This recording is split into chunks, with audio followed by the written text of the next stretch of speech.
The little engines were busy clearing their railroad of leaves and broken branches. Peter, Sam, and Rusty often worked together. One day, Rusty helped Peter Sam to a water tower.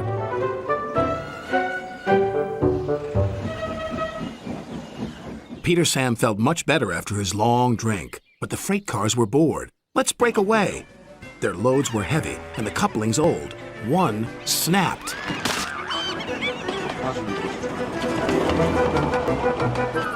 Faster, faster, shouted the freight cars. A sign read slow steep bends and ravine ahead, but the silly cars never saw it. Then, it was too late.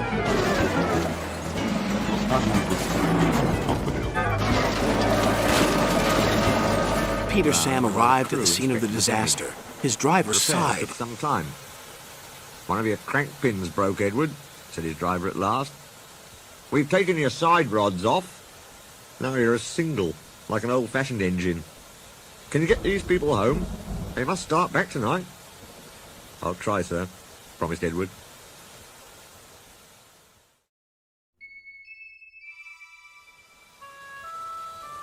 So with the fireman standing carefully in front, the driver gently opened the regulator. Come on, puffed Edward. He moved cautiously forward, ready to take the strain as his tender coupling tightened against the weight of the first coach. The first coach moving helped to start the second helped the third, and so on down the train. I've done it, puffed Edward, his wheels spinning with excitement. Steady, boy, warned his driver, skillfully checking Thomas the went wheels. faster and faster. Well done, boy. Cinders and ashes, Thomas cried. Salty was at the bottom of the hill. He was waiting for a signal. He didn't know Thomas was coming down the hill. Thomas was out of control. Thomas braked as hard as he could. But the freight cars of fish were too heavy.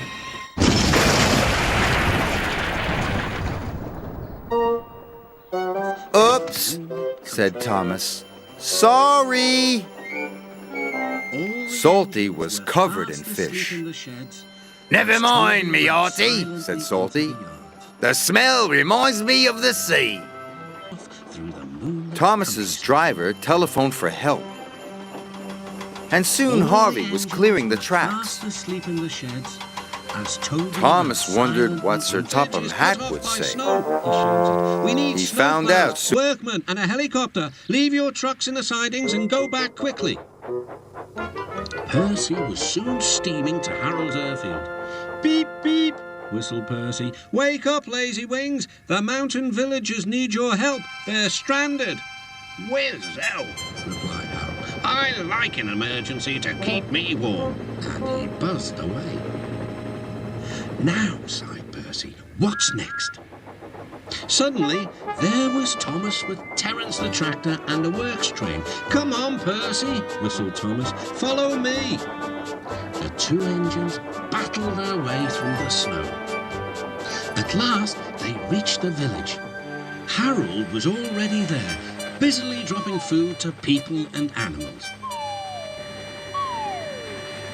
Terence quickly got to work. Lovely stuff, he said as he pushed the snow aside. Well done, Percy. Well done, Thomas, cheered the villagers. You're the best Santa Claus this village has ever had. What's a Santa Claus? Asked Percy. Santa Claus is someone who drops presents down chimneys at Christmas time. Percy looked at his phone. I wonder if... No! Percy was soon steaming to Harold's airfield. Beep, beep, whistled Percy. Wake up, lazy wings. The mountain villagers need your help. They're stranded. Whiz-o, replied Harold. I like an emergency to keep me warm. And he buzzed away.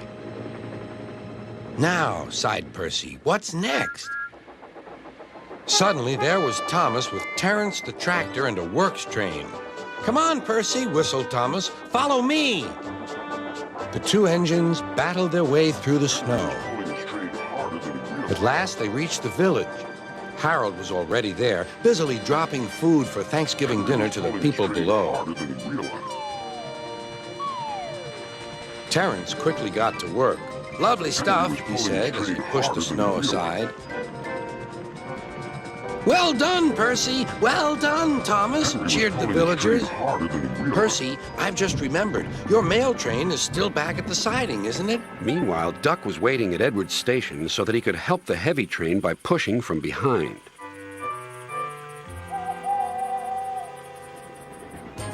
Henry made good progress.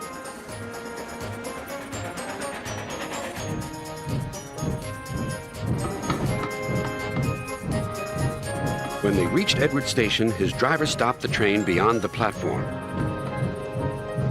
Then Henry gave a special signal. Beep, beep, beep, beep. I need help, please. Beep, beep, replied Duck. I won't be long. Duck buffered gently up to Henry's train. He was not coupled on. Henry would then be able to run on without stopping when they reached the top of the hill. Ready, whistled Duck, and off they went.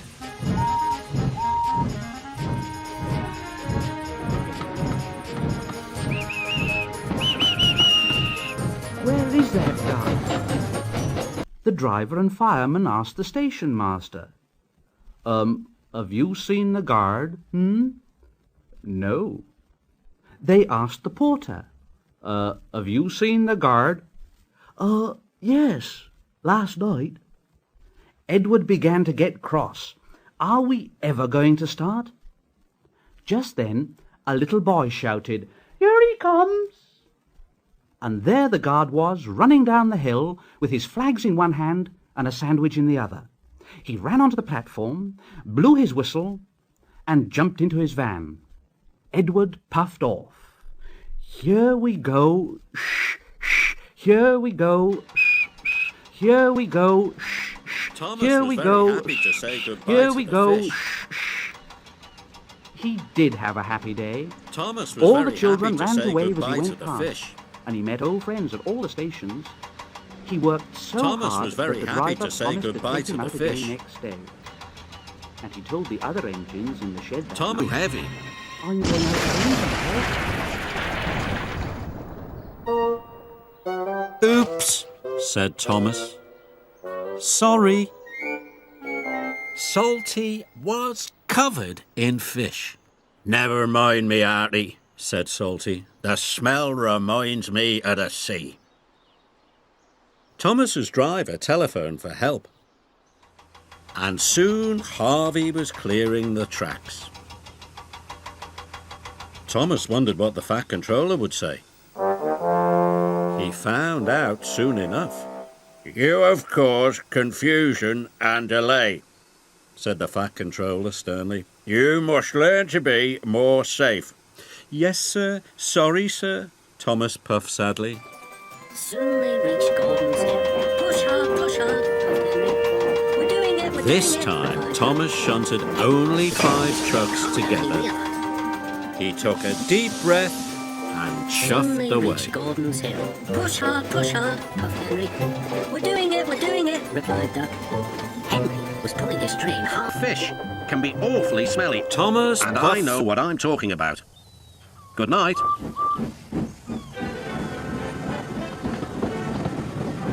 Henry grunted dreadfully. You'll just have to put up with it, Henry, said his driver. At least the extra load will mean you can have another engine help us up Gordon's Hill.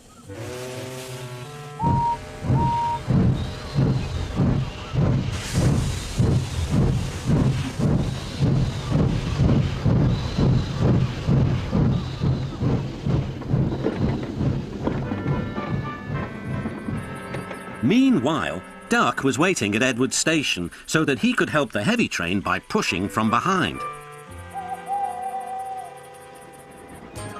Henry made good progress.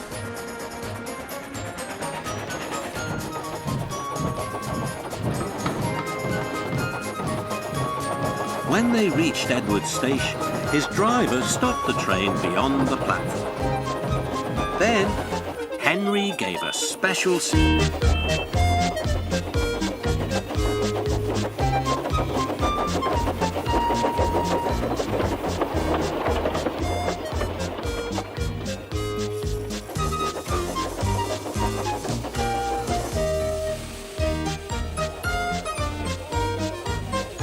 everyone had a splendid time, and the visitors were most impressed.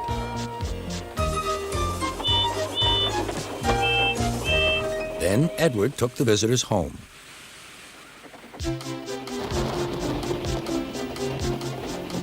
On the way, the weather changed.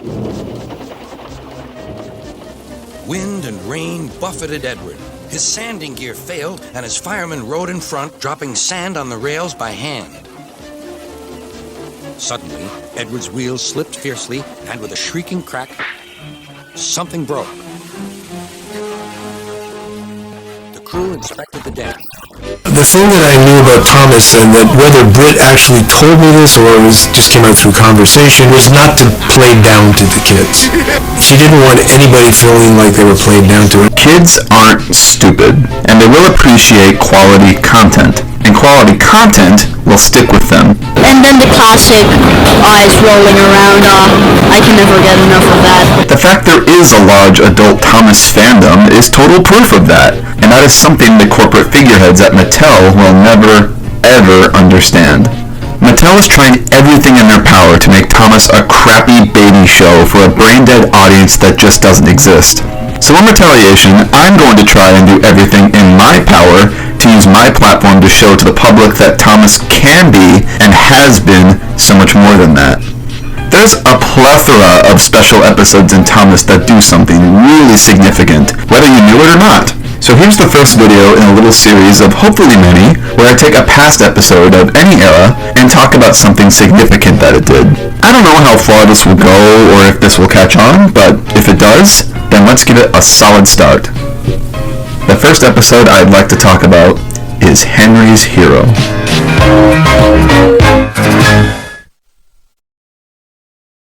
I praised Henry's Hero in the Blubber video for how it utilized Hero. And while I love Hero in this, Henry's Hero does something else much more significant than that. Something that is somewhat rare in Thomas episodes, and that is having two flawed protagonists. There's a formula where Thomas has cooled down a lot more and matured. The theme is a lot slower, more orchestral and grand, reflecting where the character is now and the overall grandiose cinematic feel of the season.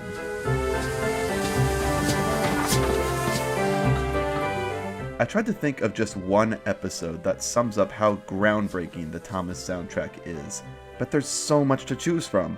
My intention is to choose a single episode you could show anyone who has never seen Thomas before, and just wow them at how fire it is.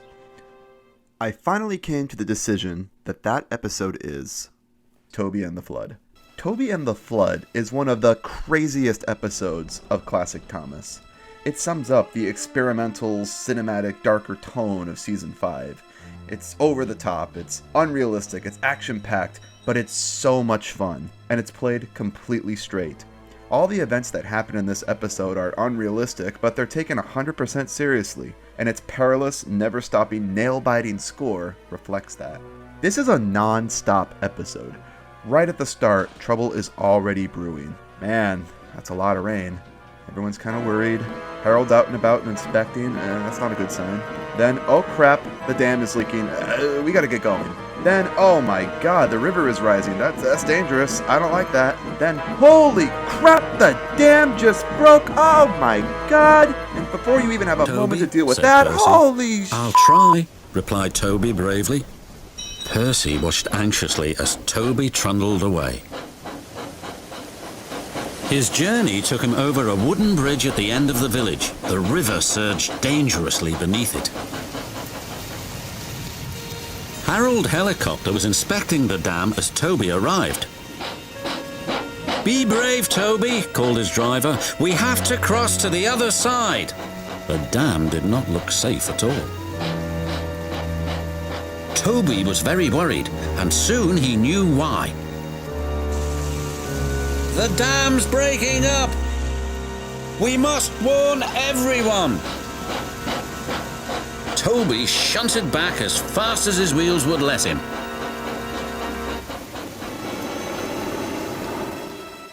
Percy was waiting anxiously for Toby by the bridge. The river had risen so high that the bridge was in danger of collapsing. Toby arrived. "The dam's breaking up!" We must find high ground, shouted Toby's driver. Your only chance is to cross the bridge, called Percy. It doesn't look safe to me, wailed Toby. It's our only chance, said his driver. If the dam breaks, we'll be done for.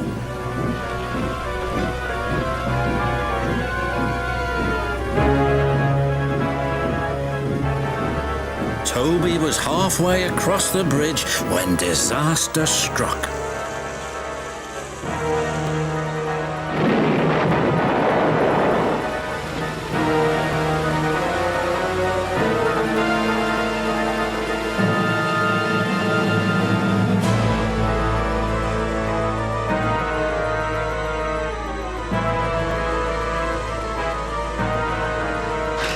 Help! Called Toby.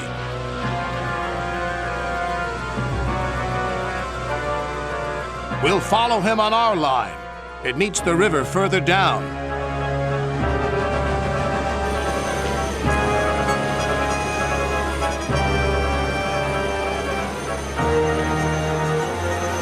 As Toby floated helplessly on the floodwaters, they passed a sign that made them shudder. Beware the waterfall.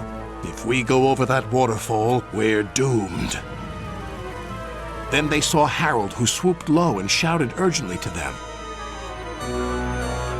We're going to drop a rope to you. Attach it to yourself, quickly now. And they did, to one of Toby's buffers. Just then Percy arrived. Harold flew over to him.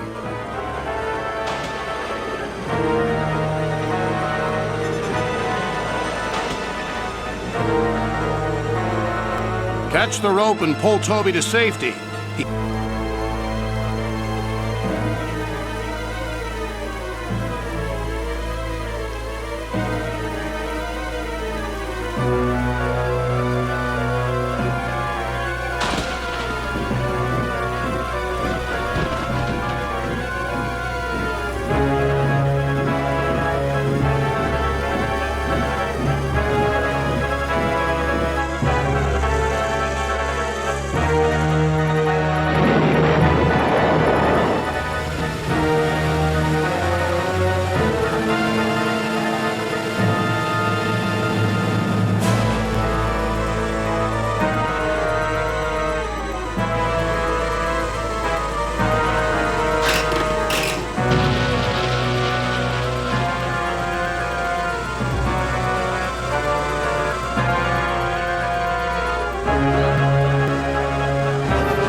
Wind and rain buffeted Ed.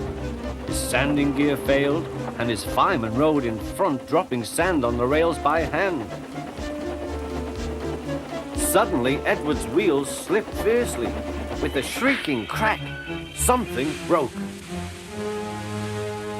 The crew inspected the damage. Repairs took some time. "One of your crank pins broke, Edward," said his driver. "We've taken your side rods off. Now you're like an old-fashioned engine. Can you get these people home? They must start back tonight." "I'll try, sir," promised Edward. Edward puffed and pulled his hardest, but his wheels kept slipping and he could not start the heavy train. The passengers were anxious. Driver, fireman and guard went along the train, making adjustments between the coaches.